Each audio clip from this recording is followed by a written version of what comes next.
Welcome back to another episode of Who Should You Choose, the video series where I go through the prior videos, questions, and comments and help you with your hut lineup decisions. A lot of questions today in regards to if you should make Jay Bouwmeester from the Off the Charts event. So we're going to break that down. Also, guys, if you want to watch these videos live or hang out during the morning, we do morning NHL recaps on my stream. I go live about 10 a.m. We watch all the highlights from the prior night's actual NHL games, and then I go live in the afternoon, no later than 2, to look at the new content and all of that. So again, twitch.tv/nosleeves12. The link is down below.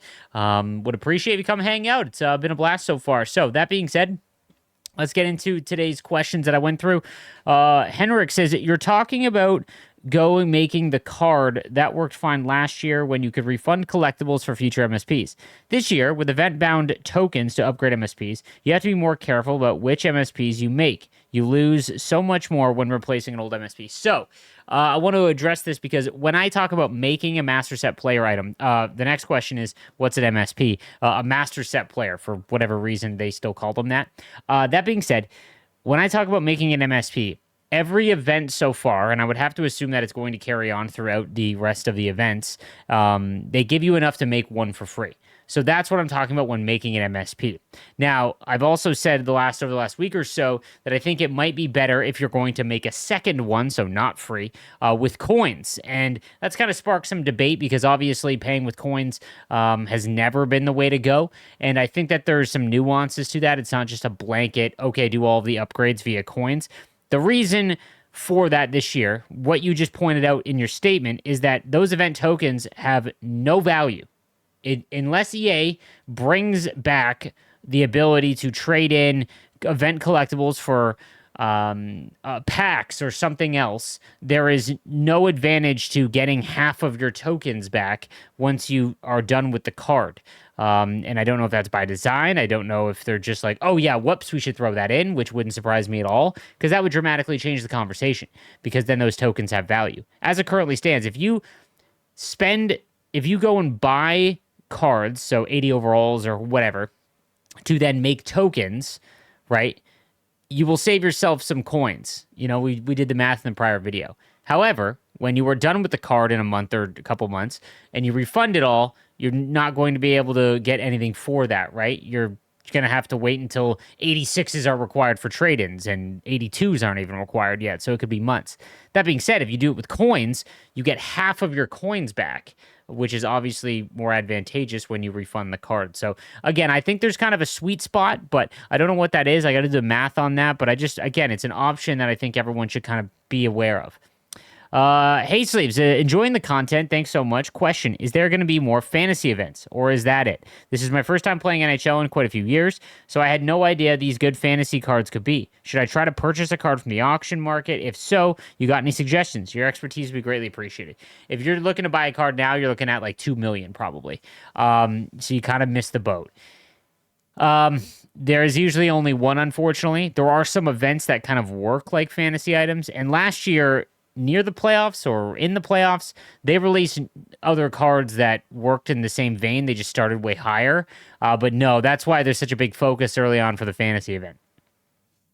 How do you get more off-the-charts tokens? I'm having trouble getting them. So you can get 8 each week. There is a couple in the objective path for off the charts. There is a couple in the wild card path, and there is a couple in moments. After that, you'll have to make some. So I'm guessing that you're trying to upgrade Jay Bouwmeester or whoever up to max. You won't be able to do that in week 1. You got to wait for week 2. Then you'll be able to get more objectives and moments for more collectibles, and you'll be able to finish it off then. I have Chara, Heiskanen, and Gooley right now. Planning on making next-gen Hudson in a couple weeks. Is Jay Bouwmeester a must-make to replace Chara or something else? So if you've made Heiskanen and you're trying to make McDavid, there's still the option here that what if Hudson doesn't get a next-gen card? Okay, that's the one you're waiting for. Maybe he doesn't get one. I would think that he would. But Jay Bouwmeester right now would replace Gooley for you, right? You get him for free from the event. And what you could do is then trade in Heiskanen, and when you trade in Heiskanen for McDavid, don't take Heiskanen back. Take Kucherov and Fox, or Kucherov and Nylander would be a way to kind of extract value there. Hey, Sleeves, my question is, I'm only 4 X Factors away from McDavid when I get him. Should I sell base McDavid or hold for a future X Factor upgrade tier? I don't think that they'll need the base card ever. That would have already been necessary, so you can go ahead and sell McDavid. When it comes to online play, I strongly feel it's not even a matter of skill difference, but who has the better online connection. I feel connection is so crucial because no matter how good you are, if you're lagging and there's movement delay and you're playing an absolute demon, it won't even be a close game for some reason. The internet is showing that it's all good when it really isn't. So this is an issue within NHL specifically because when NHL switched to server-based, which I believe was in NHL 19, it introduced the ability for some people to be closer to the server, get a better server connection than who they're matching up against. I talk about this all the time. QC players, obviously, they're connected to the server. Some of them are. And when you're in Southern Ontario, you're getting like 20 ping. 20 ping is great. There's nothing wrong with 20 ping. There is when you're playing someone that's on 2. So unfortunately, it's just something you kind of have to deal with. If you yourself are experiencing any issues when it comes to your connection, A, I'd make sure you're directly connected with your controller, and B, I'd make sure you're directly connected to your internet via LAN cable, not or Ethernet cable, not via Wi-Fi. I pulled the 85 Team of the Week Bedard out of a base pack. I'm selling him because he would only go on my third line. That's a huge pull. It does look like the cards on the banners that don't have an expiry date, it looks like all of those cards are just going to remain in packs. It's so random. I have no idea, but it doesn't look like Game Breaker cards are. I could be wrong, but again, it's just so random, and there's no communication from EA to say that these cards are in packs, so I have no idea. Next up, Howdy Again Sleeves. Best series. Really enjoy watching these almost every day. I may be in the minority when I say that I cannot stand online wildcard. Every game is 1-0 or pushed to OT at 0-0 or something similar, very low scoring. What does end up going in? It's always the single most frustrating Muffin Man crap imaginable, and holy wow, it's so frustrating. I started playing offline on Superstar, and while it's more games, it's so much more enjoyable. That being said, I've seen some others throw out some ideas for the game, and I'm going to show my age a bit and throw out something a bit retro. I think Wildcard's reward path is fine. I think the game lengths are fine. I'd love it if there were some presentation things removed to speed things up even more, such as being forced to watch other replays unless both players press the button, but I digress. Hockey video games have fallen off a cliff to the point where there is only this is your only option as a hockey fan. I personally think Wildcard should be reworked into a modern-day NHL Hits or 2v2 NHL open ice format even further back in the day. Super short games, no replays, higher scoring, very few players on the ice, 2 or 3 aside. All player selections are cards from the newest drop to help players try something new, and ditch the standard fatigue bars for Turbo or something similar for what those games had. Arcade mode all the way. There is nothing out there for hockey fans that offers an arcade-like experience like those retro titles did, and I think it would bring an element to franchise that this old man or gamer sorely miss. I'd love it only if they offered dark short set selection slots. So basically, dude, you long comment, and I appreciate the comment here. You're basically talking about Hut Rush, which is unfortunately what Wildcard replaced. Hut Rush, though, however, was never this. It should have been. This is what I talked about a lot while Hut Rush was going through its years of being in the game. It should have been you're able to bring your friends. It should be like that old 3-on-3 arcade where it's just absolutely absurd. And unfortunately, it never was that. It was like playing Rivals with small arenas. But I agree, it should have been completely obnoxious like NHL Hits, and it just wasn't. Now, Wildcard, I think, is, again, trying to figure out its identity. It's trying to be competitive, but also trying to be offline. And I don't think it does either amazingly, but it kind of hits that side. Next question says, hey, Slaves, while I agree the normal events should have 2 weeks to build MSPs, I actually like that you can't build them after the event. It gives MSPs value again, which they haven't had in the last few years. We've also had more coins than ever before. We should play the game we want, but if everyone is so stretched thin for time and can't do their chores, use coin to buy fodder and build the MSP. So I kind of agree with this. Being able to... The problem I would say is that because progression and the way it works, if someone starts playing in December and there was an MSP of their favorite player from prior events, that player just misses out. Can't use that card even if it's your favorite player. I think it maybe should cost more. That would be a way to still have that FOMO aspect they're looking for, but at least be able to make all the MSPs during the event. That one's so silly, so I'm in agreement there. Quick question, y'all.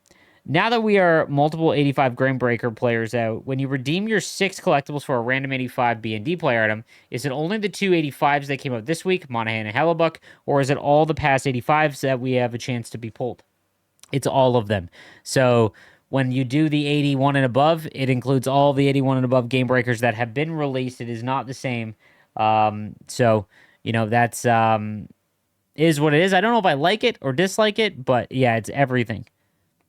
Jonathan says, hey, Sleeves, do you think Patrick Kane will get a card next week? I'm a really big fan of him and can't wait for him to have a good card.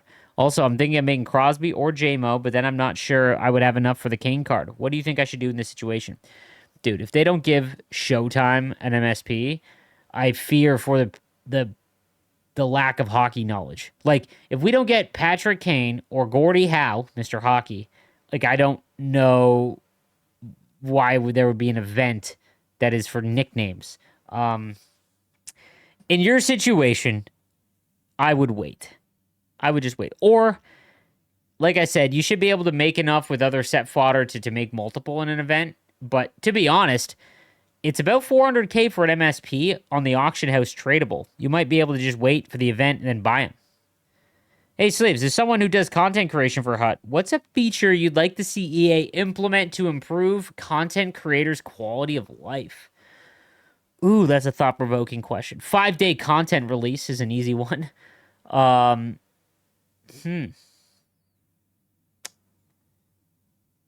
mean, to be honest, for as a content creator, I could do an insane GM Connected. But from a Hut standpoint, giveaways, being able to do giveaways would be insane. I'd give away my whole team all the time. But I don't know if that's good for content, and that's just back in the day, people would just farm that. But definitely the 5-day content release. I bought this game this past weekend with limited time to play, usually 2 nights a week and up to 3 hours on those nights. Any tips on what to focus on? I feel like I don't have the energy to accomplish the weekly missions or squad battles. I want to play Hut, but I always feel like I'm playing catch up and never get to enjoy it.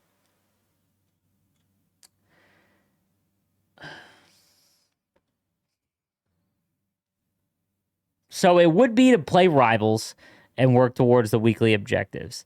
What I'd recommend is play Rivals your first couple nights and then finish off, playing squad battles to finish it off. It sucks that it's that way, but I think you should play Rivals. That's your favorite if that's what you want to play.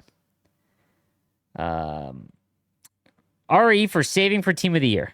I remember making Team of the Year Kachuk, and that guy never getting out of my 4th and 3rd line because his skating was too slow compared to other left-handed wingers. By the time they upgraded his skating, the Stanley Cup playoffs were over, and I hadn't played Hut in a month. What a waste of time. I made Team of the Year McDavid, McKinnon, and McCarr, who all played on the top lines from day 1 of acquisition. I also made Team of the Year Knight, who also never made it off the 4th line. I don't know if she ever got to 99 because I stopped playing, and she was still a 96 or something while everyone else was 99. It sucks when EA controls the upgrades on a card like that and will specifically hold back their skating stats to keep it from being better, especially when you threw so much your collection of it. This is why I don't promote saving everything for Team of the Year. It's such a boring way to play. You should be able to make one even if you don't save and you just play during that week, especially given how the fantasy event went. I understand why people do it, but it's just so boring. It's so boring. Good day, Slaves. Longtime fan here. Your content has been very helpful over the years, though I feel I've always had a problem learning from my mistakes to become even better.